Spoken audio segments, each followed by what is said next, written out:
কি ঘটতে যাচ্ছে আগামী ৫-৬ দিনের মধ্যে, এমন প্রশ্নে আতঙ্কের প্রতিধ্বনি খোদ প্রধান উপদেষ্টার প্রেস সচিব মিস্টার শফিকুল আলমের কণ্ঠে। আবার অন্যদিকে বৃহস্পতিবার যে একটি খুবই গুরুত্বপূর্ণ একটি খবরের যেই শিরোনাম কিংবা নানান গণমাধ্যমে যেভাবে উঠে এসেছে, তাতে গত কয়েক মাসে যে নানান ধরনের গুঞ্জন শোনা যাচ্ছিল যে আওয়ামী লীগ নেতাকর্মীরা প্রশিক্ষণ নিচ্ছেন, তারা গেরিলা আক্রমণ করতে পারে, তারা সরকার উৎখাতের বিষয়ে তারা বেশ তোড়জোড় করে নামছে, সে বিষয়ে যে খবরটি আমরা পেলাম সেটি নিয়েও অনেক ধরনের প্রশ্ন রয়েছে। সেই প্রশ্নগুলো অন্তত আমি একটু উত্থাপন করতে চাই আপনাদের সামনে। আগে আসি প্রেস সচিব সম্পর্কে। তিনি বৃহস্পতিবার সচিবালয়ে সাংবাদিকদের একটি অনুষ্ঠানে বক্তব্য দিতে গিয়ে নির্বাচন প্রসঙ্গে বলছিলেন যে প্রধান উপদেষ্টা যথাসময়ে নির্বাচন দিবেন, যেমনটা তিনি সবসময় বলে থাকেন। তো সে প্রসঙ্গে বলতে গিয়ে তিনি বললেন যে আগামী ৫-৬ দিন খুবই গুরুত্বপূর্ণ। আগামী ৫-৬ দিনে বোঝা যাবে আমরা কোথায় যাচ্ছি। তার মানে কি আগামী ৫-৬ দিনের মধ্যে তারা বাস্তবায়ন করবে নাকি অন্য কোনো সরকার আসবে? নানান ধরনের প্রশ্ন মানুষের মনে। এখন বিষয় হচ্ছে যে আওয়ামী লীগ এবং ছাত্রলীগের ৪০০ ক্যাডারকে প্রশিক্ষণ দেওয়ার ষড়যন্ত্রের ঘটনায় ১৬ জনকে গ্রেপ্তার করেছে আইন শৃঙ্খলা রক্ষাকারী বাহিনী।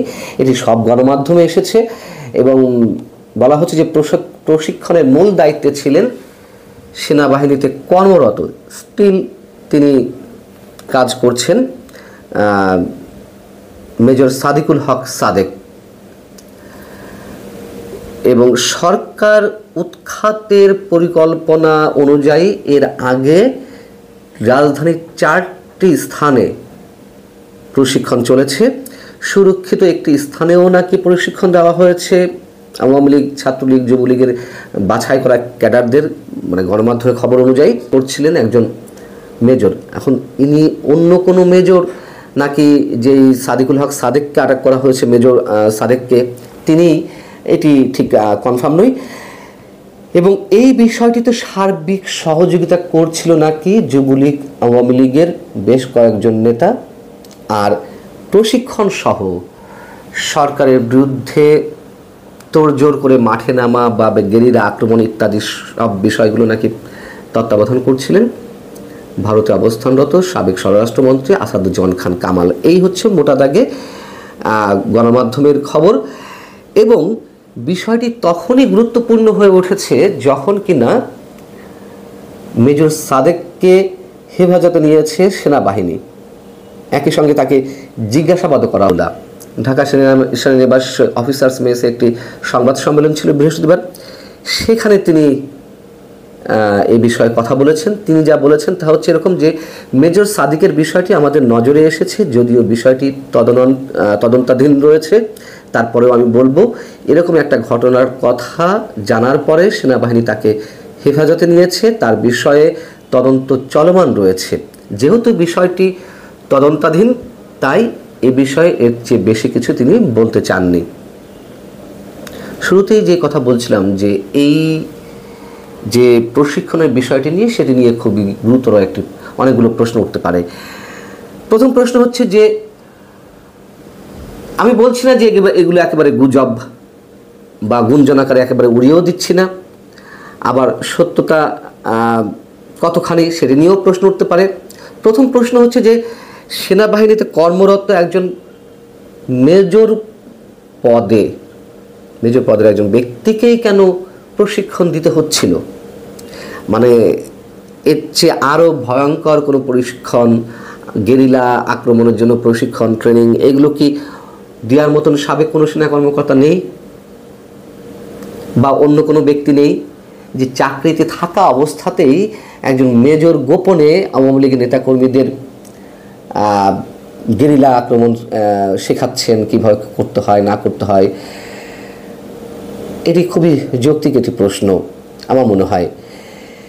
এবং এর সাথে আরও যেই প্রশ্নগুলো উঠতে পারে, এই যে ১৬ জনকে আটক করা হলো, এমনি ৫ আগস্ট অভ্যুত্থানের ১ বছর পূর্তি উপলক্ষে সরকার নানান ধরনের চাপে রয়েছে, এক ধরনের আতঙ্কে রয়েছে। আওয়ামী লীগ কী করে না করে তার নানান ধরনের লক্ষণ আমরা দেখেছি তাদের বিভিন্ন কর্মকাণ্ডে, এবং পুলিশের পক্ষ থেকেও 11 দিন কড়া নিরাপত্তা ব্যবস্থা বজায় রাখার জন্য নানান পর্যায়ে নির্দেশনা দেওয়া হয়েছে, সেটিও আমরা জানি। তাহলে সেই জায়গা থেকে যদি প্রশ্ন করি, এর আগে যত ধরনের অভিযান হয়েছে, ডেভিল হান্ট থেকে শুরু করে, অপারেশন ডেভিল হান্ট থেকে শুরু করে আরও নানান ধরনের অভিযান, চোর ছাত্রদের বিরুদ্ধে, সন্ত্রাসের বিরুদ্ধে, চাঁদাবাজদের বিরুদ্ধে সব জায়গায় আটক হয়েছে আওয়ামী লীগ নেতাকর্মী। এটি কেউ সেই ধরনের কোনো উপলক্ষ আওয়ামী লীগ নেতাকর্মীদের ঢালাওভাবে আটকের? এবং যেটি জানা গেছে গণমাধ্যমে যে বসুন্ধরা গ্রুপের মধ্যে কোনো নির্জন কোনো স্থানে বা সুরক্ষিত কোনো স্থানেও নাকি প্রশিক্ষণ দেওয়া হচ্ছিল। বিষয় হচ্ছে যে বসুন্ধরা গ্রুপের যে কয়েকটি গণমাধ্যম রয়েছে, বাংলাদেশ প্রতিদিন, Kaler Kantho, news 24 Bangla, news24.com, Daily Sun ইত্যাদি ইত্যাদি, এই গণমাধ্যমগুলোতে আমরা দেখছি সাম্প্রতিক সময়ে মুক্তিযুদ্ধের পক্ষে অবস্থান নিয়ে নানান ধরনের খবর প্রকাশিত হচ্ছে, এবং সেগুলো আবার খুব স্বাভাবিকভাবে সরকারের বিরুদ্ধে যাচ্ছে। আবার নির্বাচন নিয়েও নানান ধরনের বক্তব্য, অনেকের বেশ কড়া কড়া মন্তব্য তাদের সেখানে ফটো কার্ড করে প্রকাশ করা হচ্ছে। এইগুলো সরকার পক্ষের যারা, তারা আবার ভালো চোখে নিচ্ছিল না। খুব স্বাভাবিকভাবে সরকারের পক্ষ থেকে ধরে নেওয়া হয়েছে যে বসুন্ধরা গ্রুপ সরকারের বিরুদ্ধে উঠে পড়ে লেগেছে, এবং তারই প্রতিক্রিয়ায় আমরা দেখলাম যে জাতীয় নাগরিক পার্টির অন্যতম শীর্ষ নেতা হাসনাত আবদুল্লাহ একেবারে প্রকাশ্যে তিনি বসুন্ধরা গ্রুপের সাংবাদিকদের হুমকি দিলেন।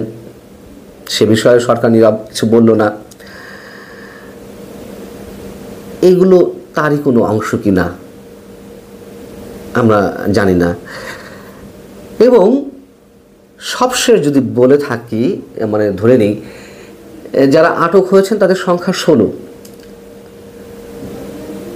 ট্রেনিং নিয়েছেন গণমাধ্যমের খবর অনুযায়ী প্রায় 2,500 জন। তাহলে তারা কোথায়? নিশ্চয়ই তারা ছড়িয়ে ছিটিয়ে রয়েছে। তাহলে কি আসলে কিছু ঘটতে যাচ্ছে, আসলে কিছু ঘটবে? তাও জানি না আমরা। শুধু গুঞ্জন চারিদিকে অনেক ধরনের অনেক খবর বাতাসে ছড়িয়ে বেড়াচ্ছে, এবং এই কথাও তো সত্য, গত কয়েকদিন ধরে সুশীল সমাজ থেকে শুরু করে বিভিন্ন মহল থেকে এরকম মন্তব্য করা হচ্ছে যে সরকারের বিদায় ঘণ্টা বেজে উঠেছে। আসলেই আগামী 5-6 দিন অবশ্যই খুবই গুরুত্বপূর্ণ। ভালো থাকুন সবাই। আল্লাহ হাফিজ।